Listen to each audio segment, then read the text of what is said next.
Flo, or Florence, was my spouse. I'm Jim. We met in college and tied the knot shortly after graduating. Our life together followed the usual path of husband and wife, with kids, a home, and a mortgage. Flo stayed home to care for our children until they grew up. Then she went back to her career in real estate. Flo's an attractive woman, and I reckon she faces some teasing at work from time to time. But as far as I know, she's stayed loyal to me and our marriage. She's got a bit of a naughty sense of humor sometimes, which I reckon might have caused some trouble in our marriage. We had 2 kids, a boy named Eric and a girl named Patty. When this all went down, Eric was 21 and had finished vocational school. He had his own place nearby and worked as an electrician. Patty was 19 and studying at a state university about 150 miles away. With the kids out of the picture, we looked ahead to a happy retirement, hoping for some travel and hopefully grandchildren to spoil. Our bed life was what I'd consider normal. We had a loving relationship that grew over our years together. Initially, we were physical engaged almost every night and on weekends. But over time, it tapered to a couple times a week, which was fine by me, but seemed to diminish Flo's interest too. Over time, I've mastered pushing all the right buttons to bring Flo to her peak.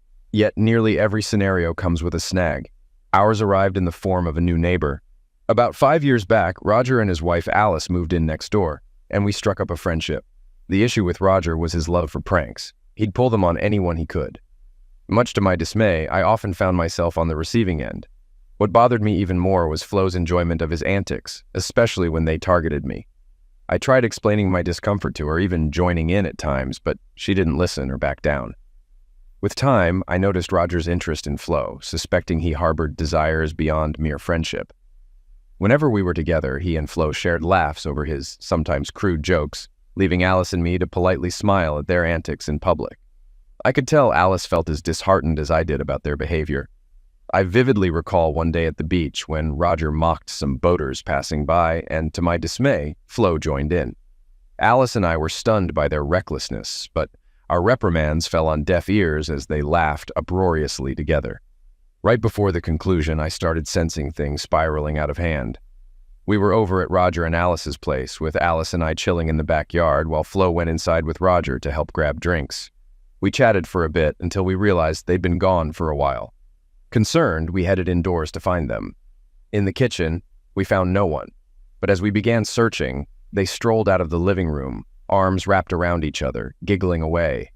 Roger sported lipstick smudges on his collar and around his mouth, while Flo's lipstick was askew and her hair tousled. Alice and I stood there, mouths agape, utterly taken aback. "Hey, guys.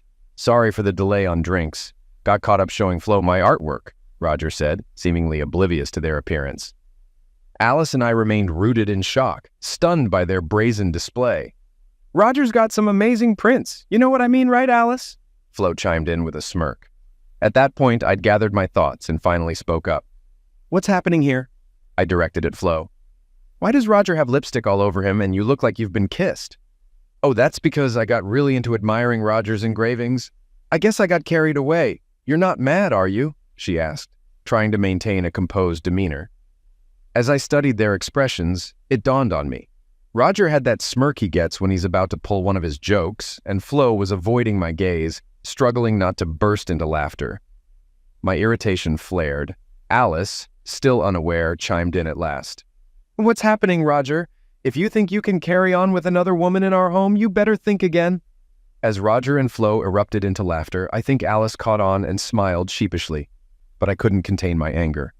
"One of these days you two will push it too far, and it won't end well." "Oh, lighten up, darling. It's just a prank. If you could see how you both looked, you'd find it funny too," Flo said between laughs. "Come on, guys. Let me fix you a drink and we can all laugh this off," Roger chimed in, strolling into the kitchen, with Flo trailing behind, still giggling. Alice and I simply shrugged and trailed after them, shaking our heads in disgust. "One day, Alice, they're going to push it too far," I reiterated. "One of these days, their pranks will backfire and someone will get hurt." Alice nodded in agreement.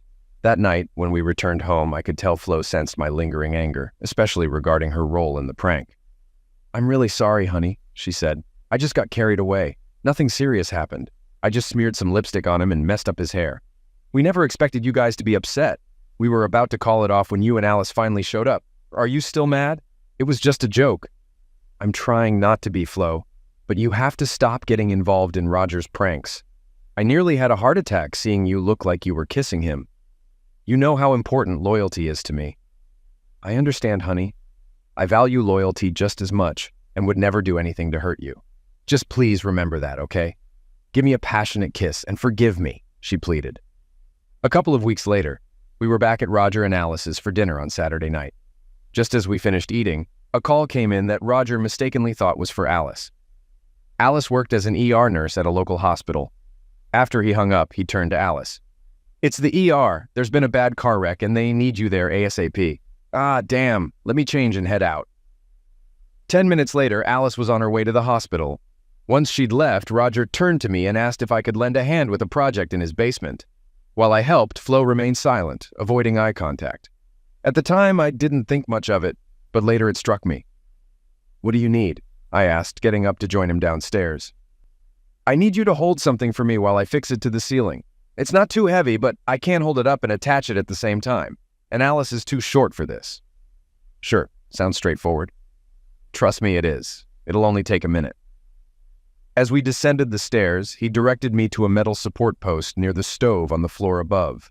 He took a small metal box with a power cord hanging from it off his workbench and hoisted it up to the ceiling between the support post and the furnace. I noticed Flo had followed us down and was watching with a smile. Again, I didn't think much of her presence or her odd grin. "Now, I need you to hold this while I attach it," Roger instructed.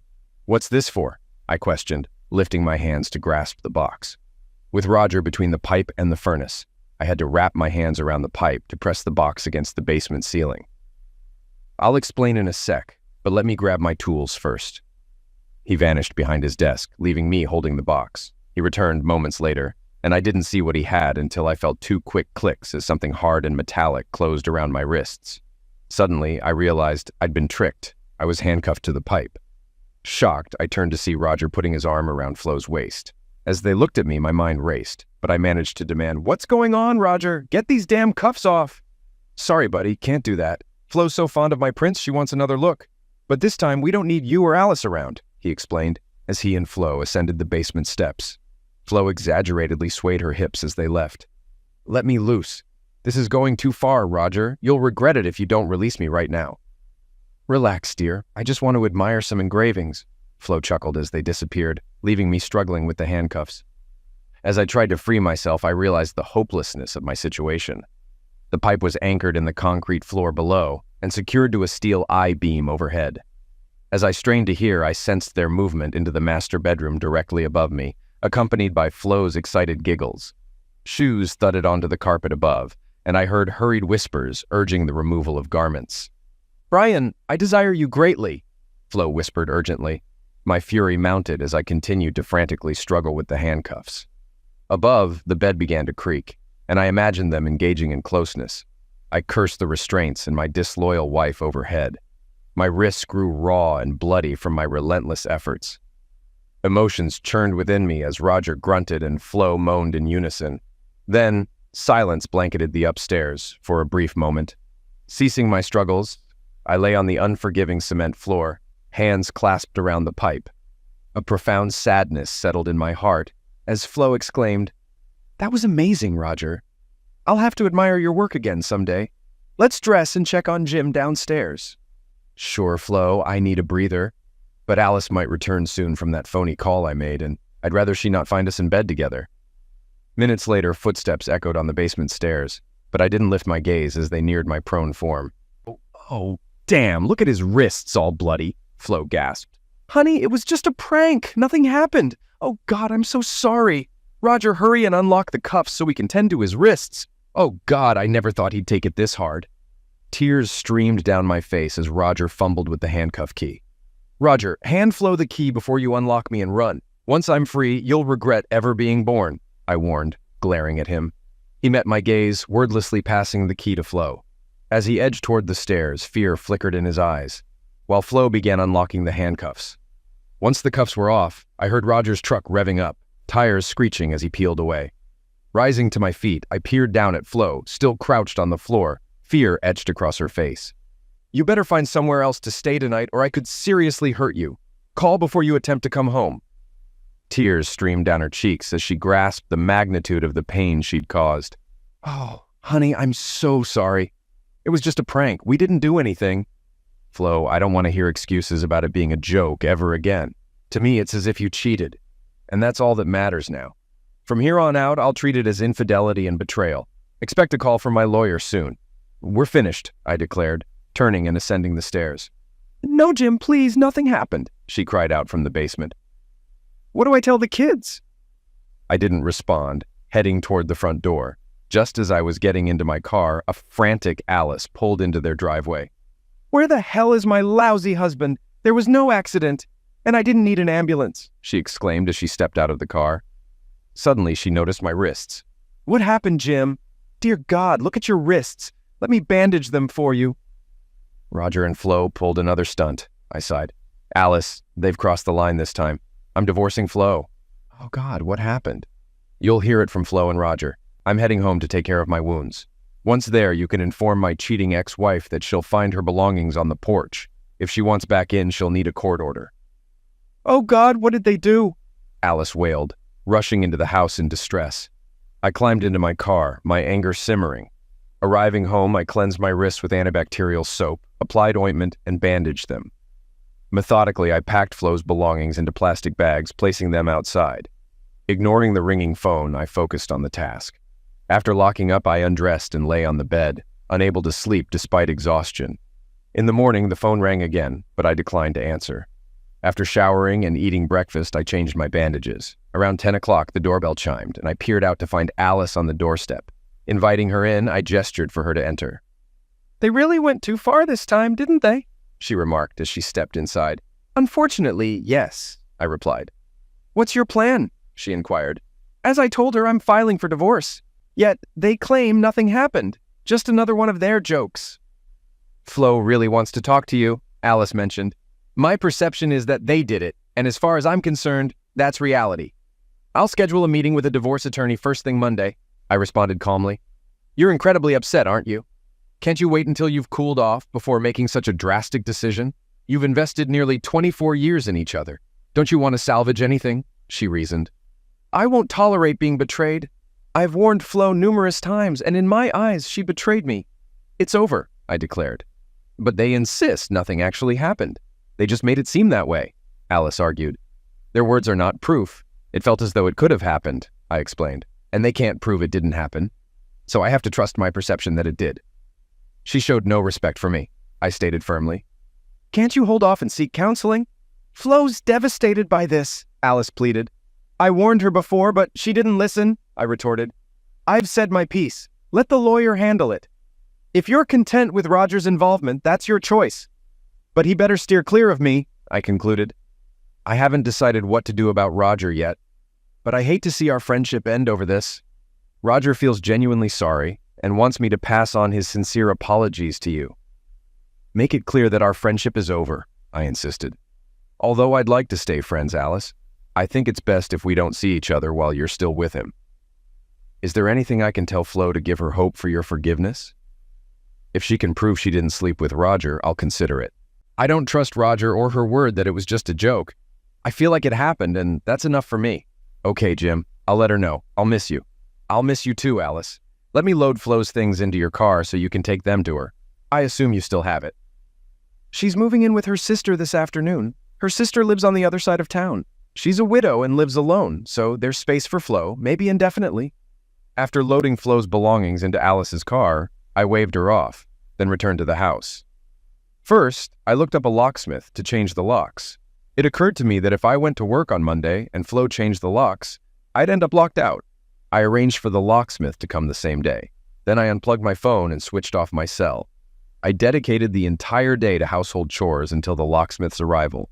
Once he departed, I hopped into my car and made a trip to the local supermarket, stocking up on a few frozen dinners to sustain me for about a week. Upon returning to my now solitary home, I couldn't shake the absence of Flo after nearly 24 years together. However, my anger towards her and what she, along with Roger, had done, lingered. Around 7:30 that evening, while watching TV, the doorbell chimed. Peering out the window, I spotted Flo's sister Mary at the doorstep. "Hello, Mary," I greeted as I opened the door for her. "Hi, Jim. Can I have a moment of your time?" Of course, Mary. Come on in, I welcomed. We proceeded to the living room where she settled into a seat while I asked if she wanted a drink. A Coca-Cola would be fine, she requested. After fetching the drinks, I returned to the living room. I suppose you know why I'm here, she began after taking a sip. Yes. Are you here to plead for her return? If so, you've come in vain, I responded bluntly. No, she confided in me about everything. How are your wrists? She inquired. They're healing, scabbing over. No signs of infection, I informed her. Flo will be relieved to hear that, Mary remarked. She's on the brink of a breakdown, particularly because you refuse to speak with her. That's why I'm here, to deliver a message. Or rather, a few messages, she continued. Very well, I'll hear your messages, but I can't promise anything in return, I stated. Firstly, she loves you deeply and regrets her actions, Mary conveyed. All right. Anything else? I prompted. She wants you to know she's willing to undergo a lie detector test to prove she's telling the truth.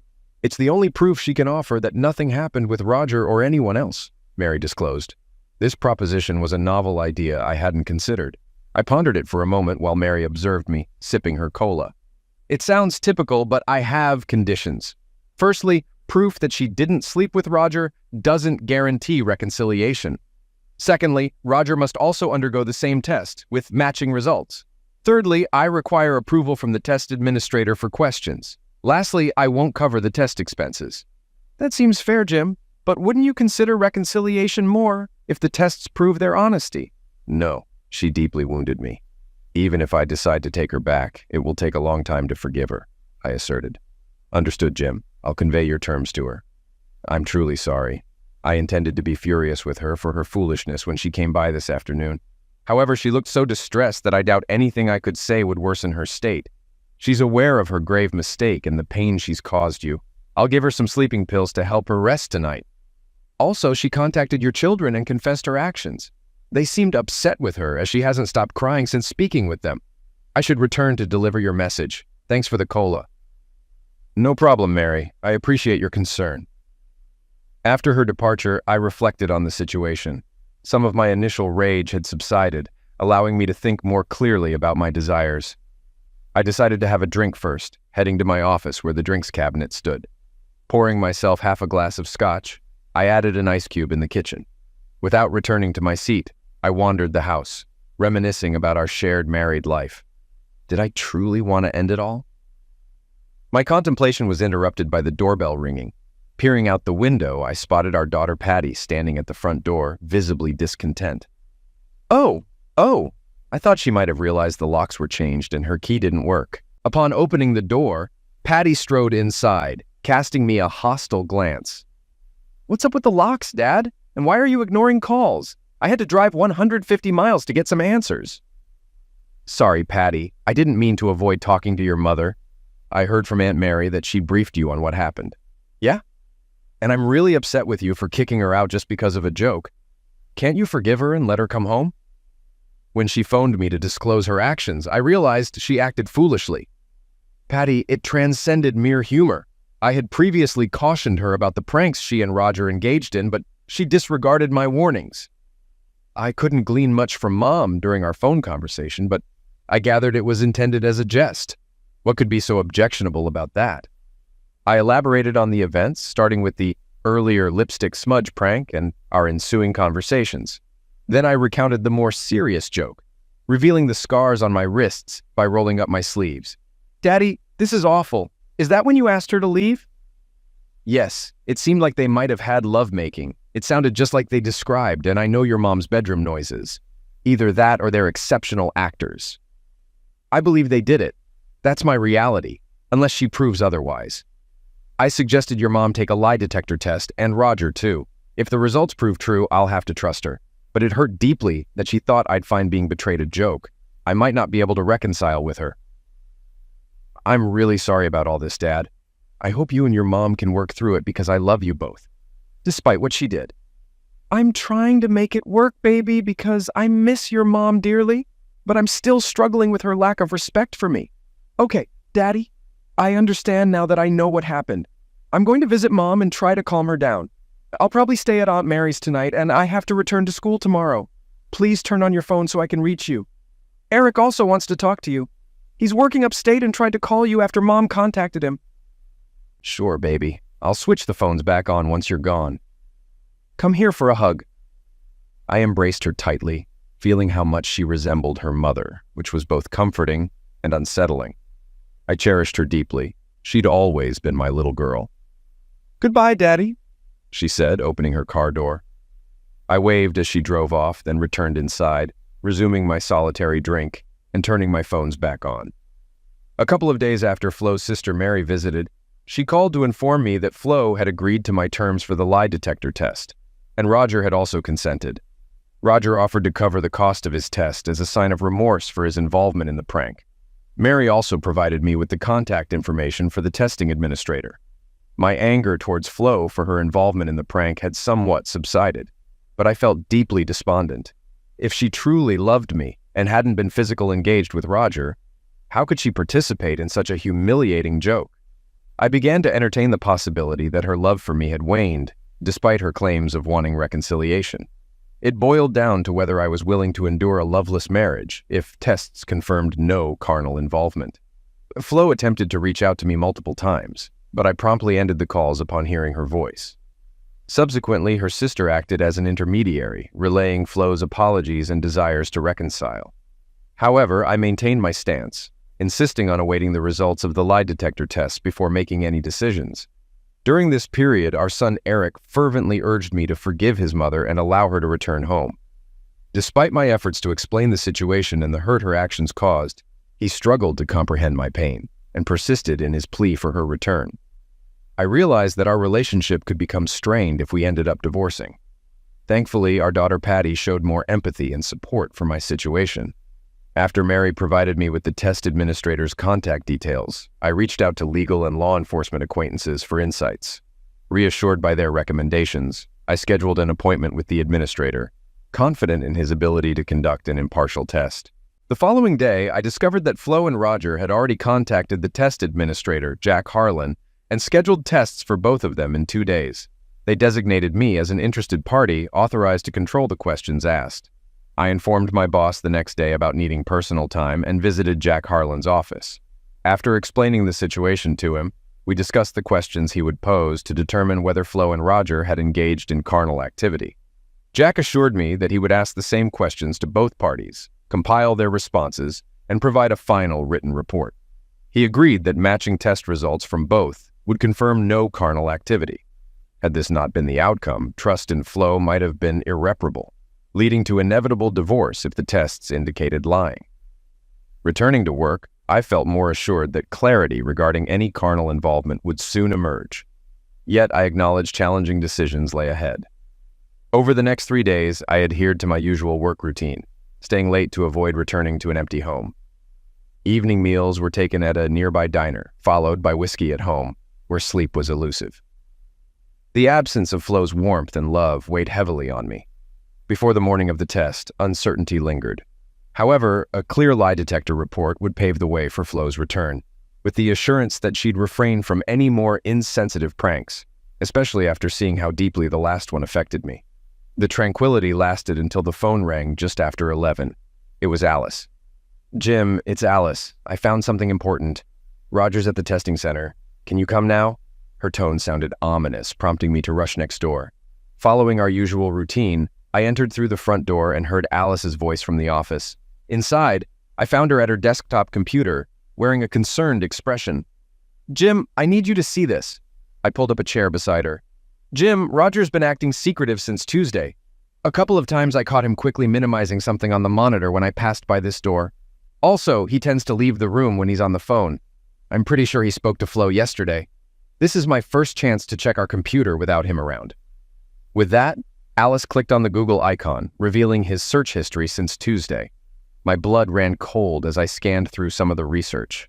There were 4 different searches on how to beat a lie detector test. Alice and I sat side by side, reading through many of the pages her husband had browsed. After digesting enough, we retreated to her living room to discuss our findings. Our conversation continued until we heard Roger's car pull up outside. As he entered and greeted us with a wary look, he took a seat on the couch opposite Alice and me. If I hadn't been observant, I might have missed the slight limp as he favored his left leg. This was all the reassurance I needed, Roger. I believe you passed the test with flying colors. Honestly, I had a hunch nothing untoward happened that day, I remarked.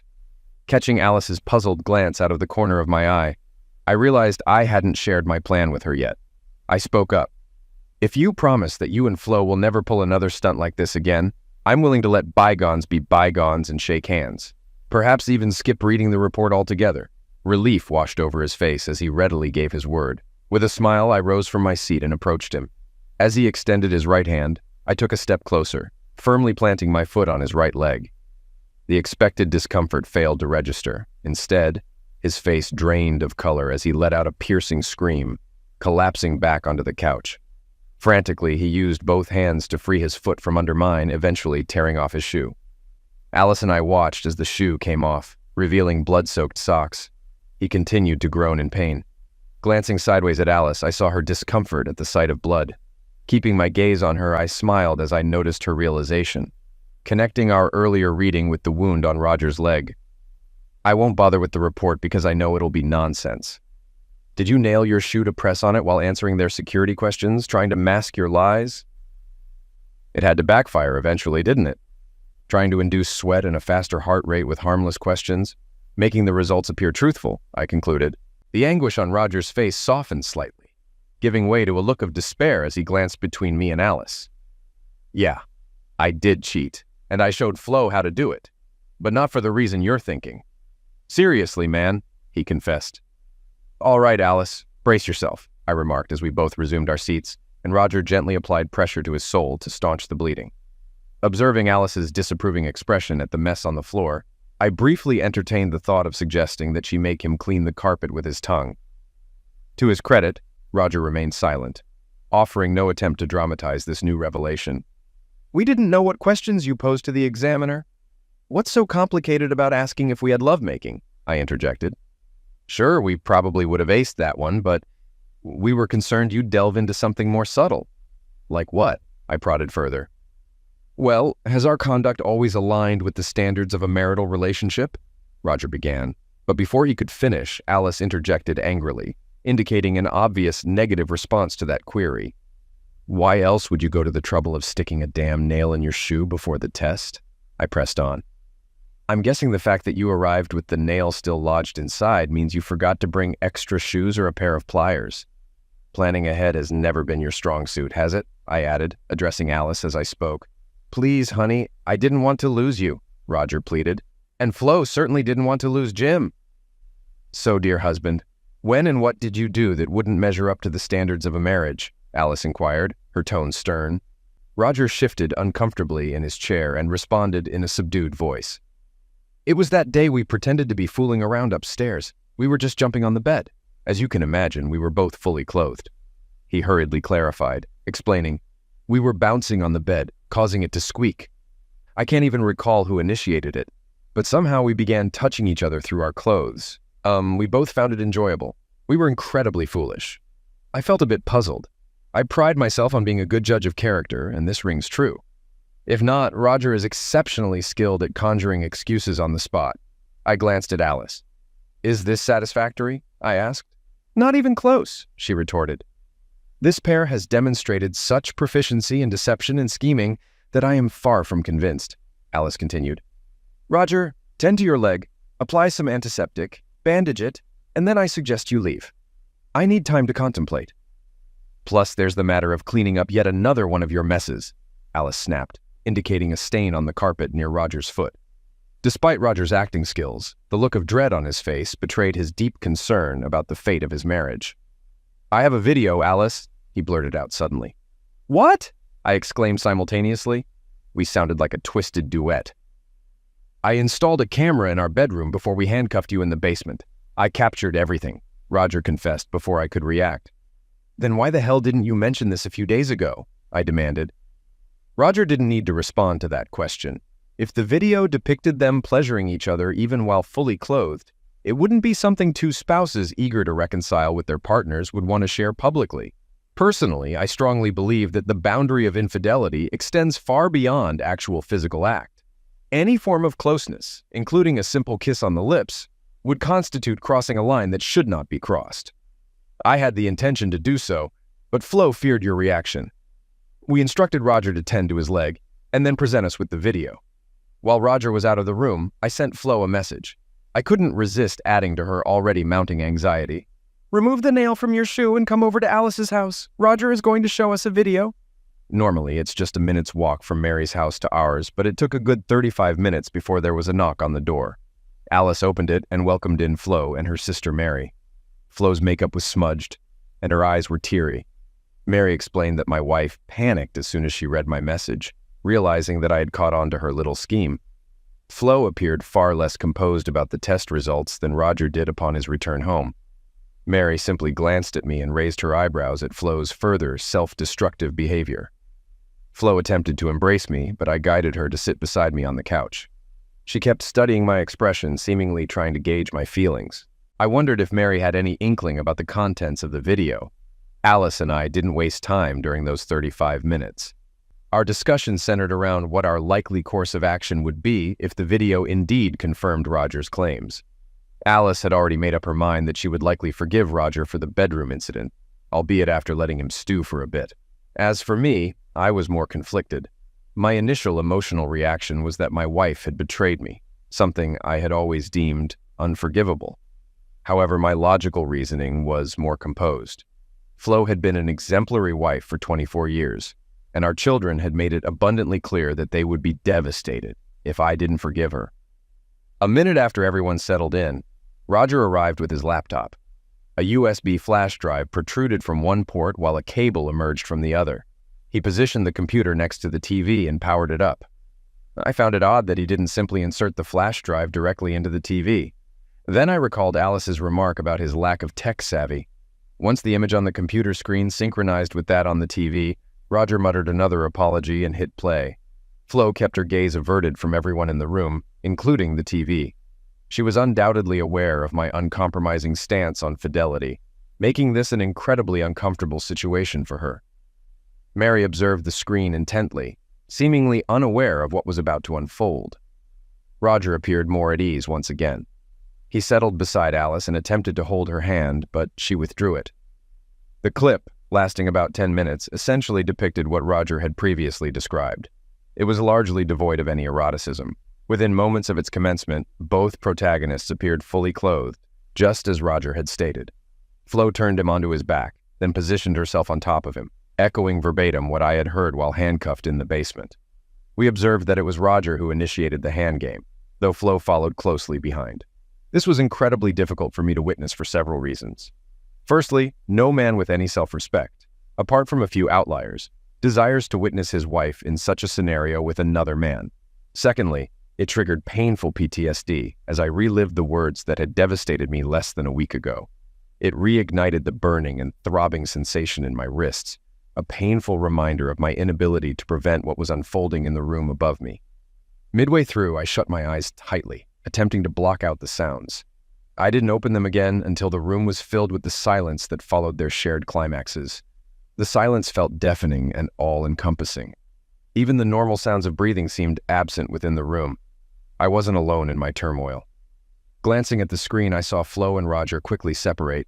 The video paused, revealing an empty bed before fading to black.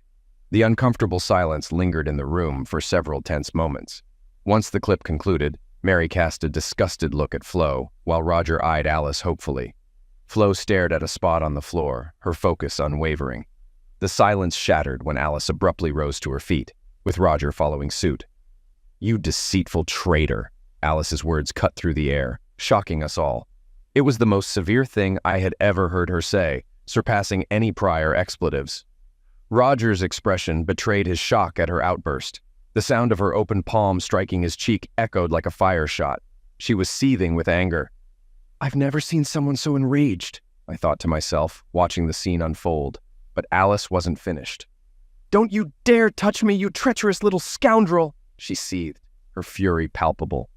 Roger dodged, narrowly avoiding a second slap. He winced, shifting his weight to his right leg, appearing bewildered. "This entire video is fabricated," he insisted. "But why? We had invited Jim and Flo over later that evening, hadn't we? We were planning to relax on the patio, right?" Alice's question came out more like a growl. But due to the rain, we opted to stay indoors. Do you recall now?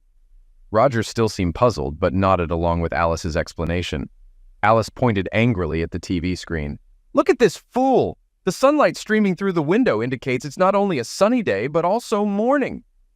This window doesn't receive direct sunlight until noon. You concocted the entire story, didn't you? Roger's expression shifted from confusion to horror. That was all the confirmation I needed of their deceit. The abrupt transition from contemplating forgiveness to a resolute decision was disorienting, and I detest feeling humiliated. I could and indeed concurred that there might be a valid reason for attempting to deceive a lie detector test. There was only one explanation. They tampered with the video. The following moments were tense. Flo let out a loud groan and fled out the door, while Mary sat there, stunned. Alice advanced towards Roger, who attempted to maneuver past me using me as a shield. I took a single stride and exerted all my force as I brought my foot down on his injured leg. Instinctively, he doubled over, and as his head reached a near horizontal position, it met my knee coming the opposite direction, causing his head to back up, blood spraying from his flattened nose. He joined Flo in a hurried flight away from home, leaving the three of us locked in a grim tableau.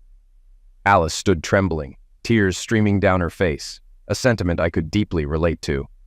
For the second time in a week, the man I had loved unconditionally for nearly 25 years shattered my heart. The realization that this was the same person who had kept me hopeful between crises was doubly shocking. Mary remained seated, seemingly stunned by her sister's foolishness and likely horrified by the lies Flo undoubtedly fed her over the past week. I approached Alice and enveloped her in a hug. I held her as she trembled uncontrollably, mourning the demise of her marriage. I've always preferred to grieve in solitude, reserving it for later. But in this moment, I remained composed, clinically calm as one can be amidst chaos, already formulating a list of inquiries. I was already regretting letting Roger depart with only a broken nose. I glanced at Mary, pondering her reasons for staying. Was it to offer apologies for her role in this debacle, or was it due to her inability to tear her gaze away from the catastrophe unfolding before her? Unable to answer this without breaking my connection with Alice, which I had no intention of doing, I allowed my thoughts to race. It became apparent that Roger, while intelligent and adept at manipulation, was not as cunning as Alice. If she hadn't picked up on the sunlight clue at that moment, we might still be part of two successful couples. In hindsight, the doctored video was quite clever. Yet, I struggled to reconcile this with the fact that I was being deceived. I was certain that the soundtrack aligned perfectly with the words I had heard during that weekend, leading to an inevitable, logical conclusion. That certainty neatly fit into a slot in my mind, like the penultimate piece of a puzzle. They must have either overlaid the old soundtrack onto new visual footage or replicated the words and sounds in real time. Both scenarios were based on recordings made during the original incident. Suddenly, Roger's actions of playing the file through his laptop made sense. After giving Alice one final hug, I gently lowered her onto the couch and made my way to my laptop.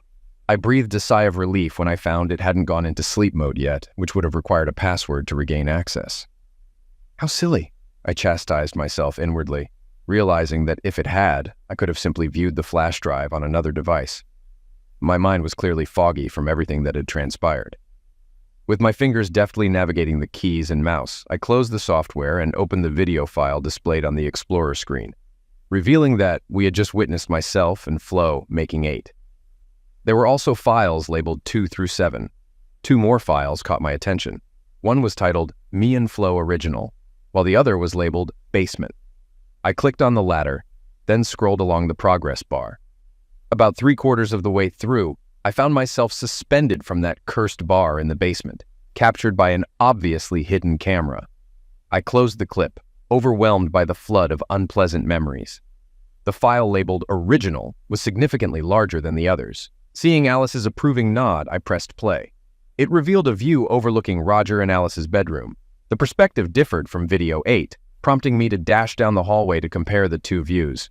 After about half a minute of detective work, I deduced that the original camera was likely concealed on a bookshelf, while subsequent versions were probably captured by a tripod-mounted camera at the foot of the bed. Upon returning to the living room, I noted that the timer at the bottom of the screen displayed 1 minute and 5 seconds, with over an hour remaining. It was evident that Roger lacked editing skills.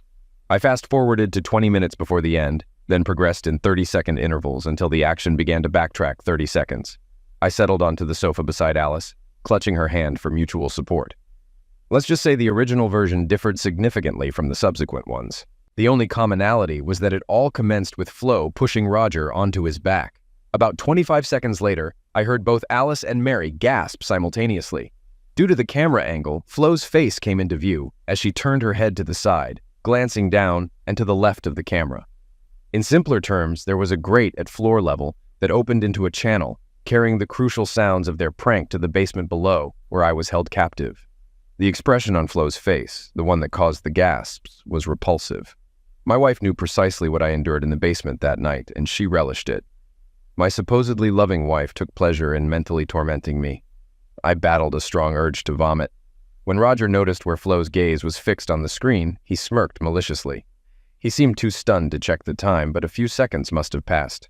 We all observed as Roger turned Flo onto her back, kneeling beside her and fiddling with his belt and trousers.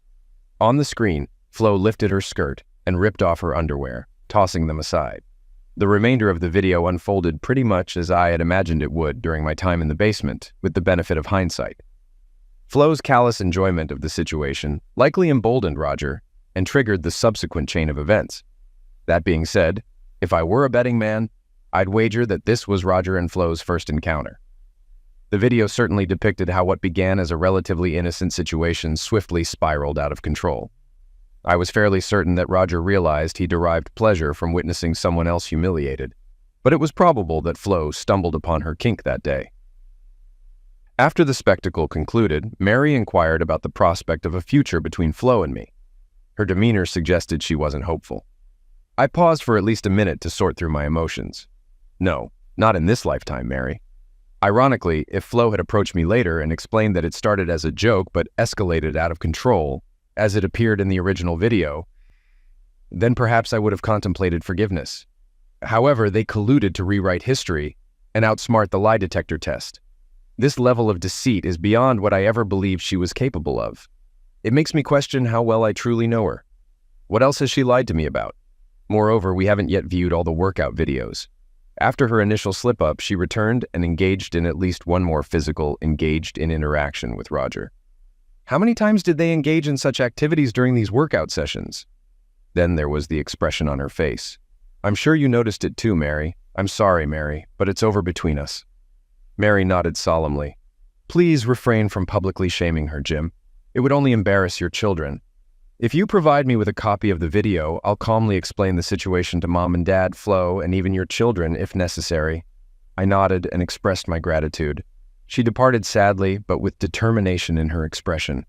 Alice had already opened the phone book to the legal section. Alice and I comforted each other for weeks. However, it became evident that any relationship is destined for painful memories, and we parted as friends.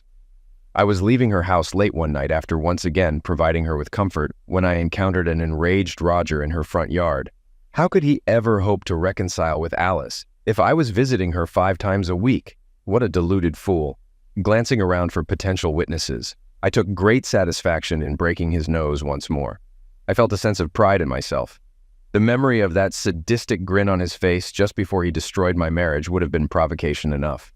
In the divorce proceedings, Alice practically crucified him when he demanded his share of the assets. With my full approval, she threatened to press charges for unlawful restraint, using the basement video as evidence. He cut his losses and vanished soon after. That was for the best. I might have been bluffing. I could have likely endured the public humiliation, and I wasn't concerned about Flo's reputation, but I didn't want to embarrass my children or Flo's extended family. Shortly after I gave Roger a bloody nose about a week after the video incident, Flo reached out, wondering if my decision not to share the video with her kids, family, and friends indicated a chance for us in the future. Her message, which only included one clip, suggested she was unaware that I had seen the original. She likely assumed Roger wouldn't be so careless as to keep all the incriminating evidence in one place. The message also reminded me that I hadn't sent the clips to Mary. I hadn't heard from my children that week, but given their self-absorption, was that really surprising? This also hinted at a lack of communication between Mary and Flo, perhaps due to Mary's anger or Flo's embarrassment. I called Mary to confirm she still wanted the video. She did, It was during that same conversation that I found out Flo had moved back in with her parents. When I burned both Take 8 and the original onto a DVD, I realized I hadn't actually watched takes 2 through 7. So I did. In doing so, they extinguished every remaining soft or forgiving part of my heart, turning it into unyielding concrete. To say they both lost control would be an understatement. The same look of disgust appeared on their faces as Flo had in the original version. I almost reconsidered and sent the clips to everyone in Flo's address book before I calmed down and thought about how it would impact my children. I tried to find Roger, but he had already skipped town. No, Flo won't be forgiven, and unfortunately, Roger won't get a third broken nose. I sent all the clips to Mary with a warning that if I heard any complaints about how I treated Flo, I'd release the entire video. She must have done a good job, because one by one, Flo's parents, Eric and Patty, called to tell me they understood why my marriage was over. Later on, I discovered that Mary recounted the entire ordeal to them and offered to show the clips as proof. Only Flo's mother took her up on the offer. Struggling to believe the narrative, she apparently became ill halfway through watching the original clip. Following this, Flo didn't contest the divorce.